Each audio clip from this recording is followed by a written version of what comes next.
যে কোনো সময় শক্তিশালী একটা সৌরঝড়ের আশঙ্কা। এতে বিশ্বজুড়ে দেখা দিতে পারে বিদ্যুৎ ও ইন্টারনেট বিপর্যয়, এমনটাই জানিয়েছেন বিজ্ঞানীরা।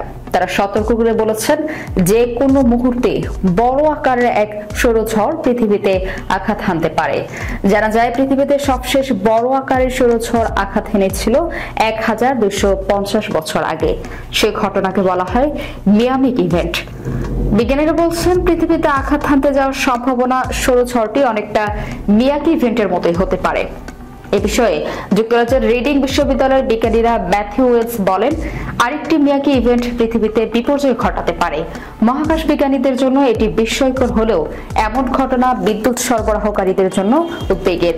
যদি আবার মিয়াকির মতো কোনো ঘটনা ঘটে, তবে ব্যাপক বিদ্যুৎ বিভ্রাটের ঘটনা দেখতে হবে। সৌরঝড়ের কারণে জনজীবন থমকে যেতে পারে বলেও সংখ্যা ম্যাথিউ ওয়েলসের। তিনি বলেন, বড় আকারের কোনো সৌরঝড় আঘাত হানার ঘটনা আগে থেকে জানার সুযোগ কম। এমনটি ঘটলে 18 ঘন্টা আগে কিছুটা আন্দাজ করা যেতে পারে। এছাড়া ঝড়ের কারণে স্যাটেলাইট বিকল হবে, অনেক সংকট তৈরি হবে, বিমান চলাচলও বিভ্রাট দেখা যাবে। 1859 সালে পৃথিবীতে শক্তিশালী সৌরঝড় আঘাত হেনেছিল। ক্যারিংটন ইভেন্ট নামে পরিচিত এই ঝড়ের সময় আকাশে বিস্ময়কর অরোরা দেখা গেলেও সারা বিশ্বে টেলিগ্রাফ সিস্টেম বিকেল হয়ে যায়। পৃথিবীতে আঘাত হানতে যাওয়ার সম্ভাব্য সৌরঝড়টি ক্যারিংটন ইভেন্টের চেয়েও 10 গুণ বেশি শক্তিশালী হতে পারে বলে দাবি করা হচ্ছে।